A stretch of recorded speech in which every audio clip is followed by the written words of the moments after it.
Hello, my name is Michael Revis, and I'm going to be teaching you about the Coriolis effect. The Coriolis effect is an inertial force that acts on objects while in motion relative to a rotating frame of reference. It may also be called a pseudo-force or fictitious force. This is due to the fact that it is not caused by physical interaction between two objects.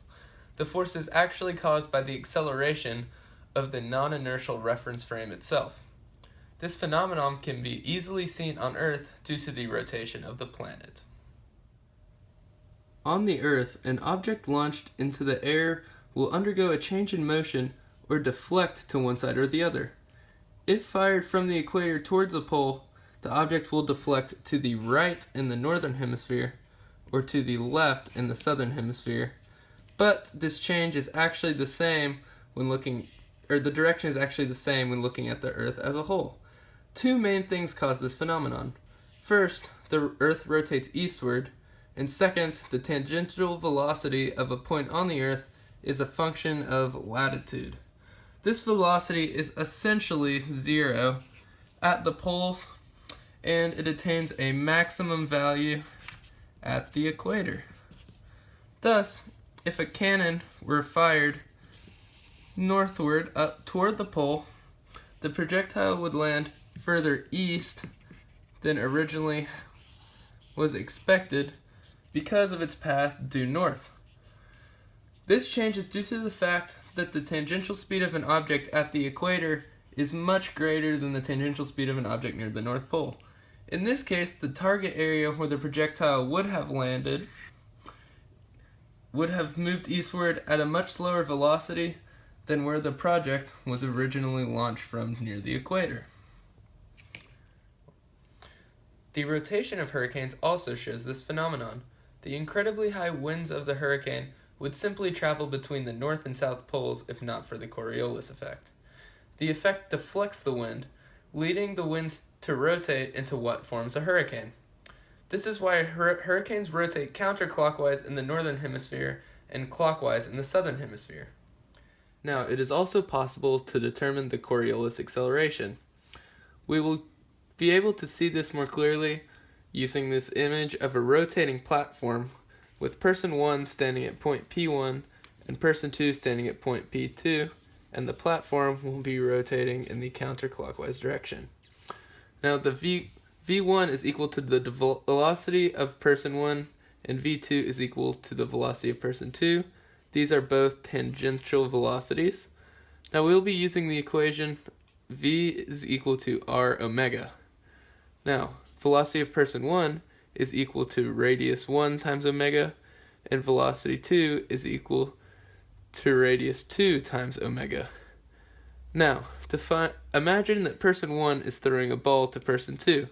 If we want to find the distance traveled, we'll be using the formula of R2 minus R1, which is equal to the distance, and distance is equal to velocity times time. Now, since this is d1, we'll just write distance 1 equals velocity times time.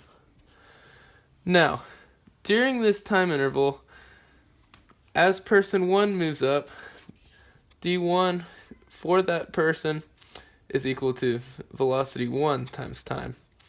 And then during the same time period, p2 is going to be moving at d2 is equal to velocity 2 times time.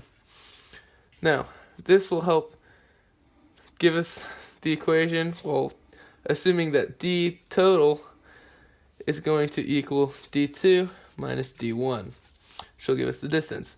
Now, using this and substituting back in the equations, we can determine that d is equal to v2 times t minus v1 times t.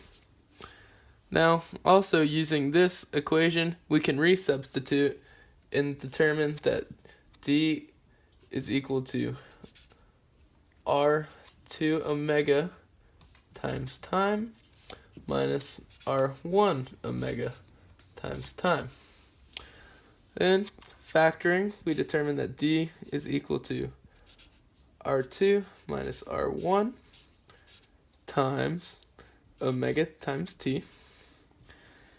And then we can substitute again to get d equals vt times omega t. And then we also know that distance is equal to 1/2 at squared. So we can substitute for one final time that vt times wt is equal to 1/2 at squared. Now using algebra, we can determine that acceleration Coriolis is equal to 2 times omega times radius. Now, you may be wondering, how does the Coriolis effect have an impact on my everyday life? Well, we do not usually run into instances where we have to fire a long-range missile or determine which way a hurricane is spinning. One thing that many of us do experience quite often is air travel. Now, let's say that you're flying a plane from a place like Guatemala to somewhere like Winnipeg in Canada. Now, your pilot understands the Coriolis effect and will actually need to aim significantly to the left to make sure that they end up in the correct destination.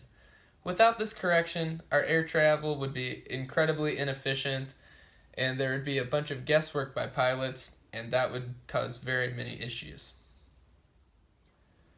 Now, I hope that you have all learned a significant amount about the Coriolis effect. Thank you for watching.